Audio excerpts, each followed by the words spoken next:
Car में रवि तिवारी आप देखना शुरू कर चुके हैं लोकल टीवी। आपको बताना चाहूंगा कि नक्सल मुक्त अभियान में पुलिस को एक बड़ी सफलता मिली है। गरियाबंद पुलिस को बड़ी सफलता मिली है। गरियाबंद में बड़े कैडर के 3 नक्सलियों ने ऑटोमेटिक वेपन के साथ आत्मसमर्पण कर दिया है। 2 महिला मंजुला और सुनीता के साथ ही एक पुरुष दिलीप उर्फ संतू ने ऑटोमेटिक वेपन के साथ आत्मसमर्पण किया है। खबर विस्तार मेरे लोकल टीवी के दर्शकों को बताना चाहूंगा, आपको बताना चाहूंगा कि नक्सल मुक्त अभियान में गरियाबंद पुलिस को बड़ी सफलता मिली है। गरियाबंद में बड़े कैडर के 3 नक्सलियों ने ऑटोमेटिक वेपन के साथ आत्मसमर्पण कर दिया है। आपको बताना चाहूंगा कि जिले में नक्सल मुक्त अभियान में पुलिस को बड़ी सफलता मिली है। राज्य सरकार की आत्मसमर्पण नीति से प्रभावित होकर 3 हार्डकोर नक्सलियों ने गरियाबंद पुलिस के समक्ष आत्मसमर्पण कर दिया है। सोमवार को ADG IG Amresh Mishra, CRPF जो डीआईजी है 211 के सीईओ की मौजूदगी में पुलिस अधीक्षक निखिल राकेचा ने प्रेस कॉन्फ्रेंस कर मीडिया को इसकी जानकारी दी है। उन्होंने बताया कि तीनों दिलीप, मंजुला, सुनीता और बड़े नक्सली के कैडर हैं और ये कई बड़ी घटनाओं में शामिल भी रहे हैं। इनके विरुद्ध कुल 15 लाख रुपए का इनाम था। बड़ी उपलब्धि है कि नक्सली ऑटोमेटिक हथियार के साथ इन्होंने आत्मसमर्पण किया है। इस अवसर पर राज्य सरकार के आत्मसमर्पण नीति के तहत प्रत्येक को 25,000 की प्रोत्साहन राशि भी प्रदान की गई।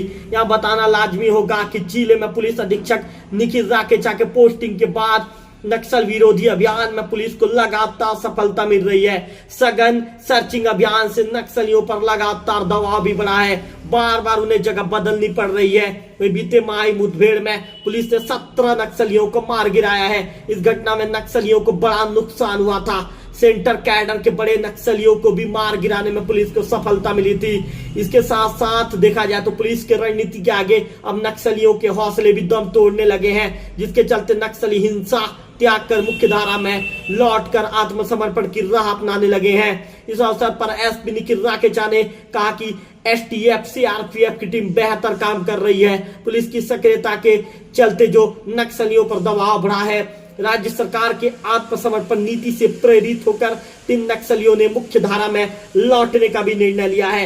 एडीजी ने कहा कि बस्तर और रायपुर जिले के नक्सल प्रभावित क्षेत्रों में पुलिस बेहतर रणनीति से काम कर रही है। हमारे द्वारा लगातार नक्सलियों के इकोसिस्टम को ध्वस्त करने की कार्रवाई की जा रही है। नक्सलियों के कैडर को भी ध्वस्त किया जा रहा है। हमारा उद्देश्य है कि नक्सली शासन की आत्मसमर्पण नीति का लाभ उठाकर मुख्य धारा से जुड़कर समाज के विकास में योगदान दे।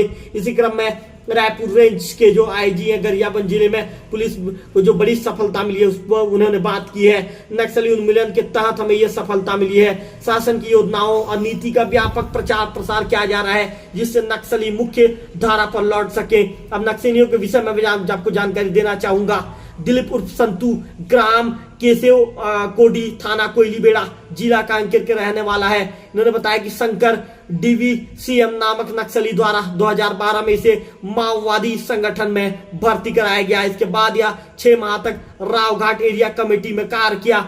इसके बाद मार क्षेत्र में सक्रिय सोनू डीवीसीएम नामक नक्सली द्वारा इसे गरियाबंद के तानाझार क्षेत्र में लेकर आया। यहाँ आने के बाद गरियाबंद में सक्रिय उड़ीसा स्टेट कमेटी सदस्य दसरू उर्फ कार्तिक के द्वारा इसे अपना गार्ड बनाया गया, जिसमें 2015 तक गार्ड के रूप में काम किया।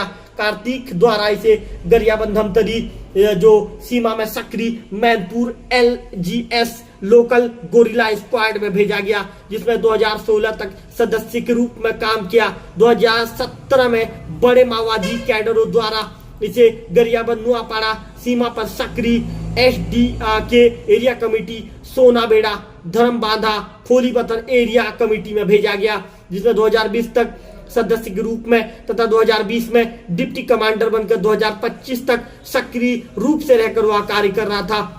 माओवादी संगठन में रहने के दौरान या गोबरा क्षेत्र, उदंती क्षेत्र, सीता नदी एवं आमामोरा क्षेत्र में विभिन्न माओवादी घटनाओं में शामिल रहने के साथ साथ प्रमुख घटनाएं जैसे सिकासेर के जंगल में हुए मुठभेड़ जिसमें एक महिला नक्सली की मारे जाने की घटना तथा भालू डिग्गी पहाड़ी जिसमें 16 माओवादी मारे जाने की घटना में वो शामिल होना बताया। इसके साथ ही मंजुला उर्फ लक्ष्मी ने भी आज सरेंडर कर दिया है। ग्राम गोदीगुडेम, थाना गोलापल्ली, जिला सुकमा की रहने वाली है। उन्होंने बताया कि 2016 में किस्टाराम एरिया कमेटी के जो एसीएम सोमा द्वारा माओवादी संगठन में शामिल करना बताया गया।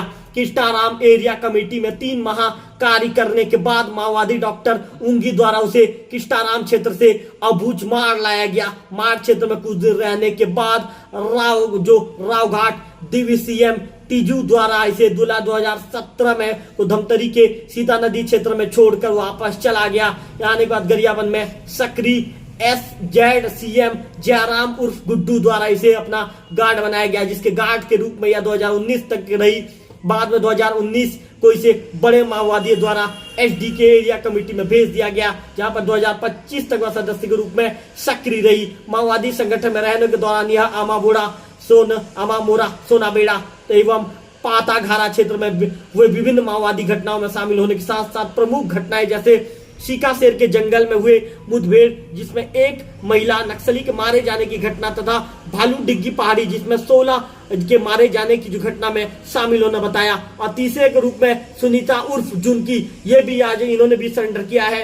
ग्राम पोटेन, थाना जागला, जिला बिलासपुर की रहने वाली है। इन्होंने बताया कि 2010 को भैरमगढ़ एरिया कमेटी के एसीएम रेमोती द्वारा जो नक्सली माओवादी संगठन में शामिल करना बताया। वर्ष 2011 को सीसीएम कोसा अपने टीम के साथ उड़ीसा बड़गढ़ की ओर आया, तब मुझे इनके पार्टी वाले साथ लेकर आया और बड़गढ़ एरिया कमेटी में काम करना है बोल के छोड़कर चले गए। तब से 2024 तक Badgarh area committee Ravinder DVCM एवं अमिला कमांडर के साथ रहकर बड़गढ़ एरिया कमेटी के मैं सदस्य के रूप में काम कर रही थी। SZCM विकास जो उड़ीसा में सक्रिय है ने इसे दिसंबर 2024 को बड़गढ़ से गरियाबंद लेकर आया। जनवरी 2025 को विकास SZC मीटिंग के लिए गरियाबंद के भालू डिग्गी पहाड़ी में इकट्ठा हुए थे। उसी दौरान पुलिस के साथ मुठभेड़ की घटना हुई जिससे विकास को गोली लगी और हम लोग वहां भागने में सफल होने की घटना में शामिल होने की जानकारी उसने दी है।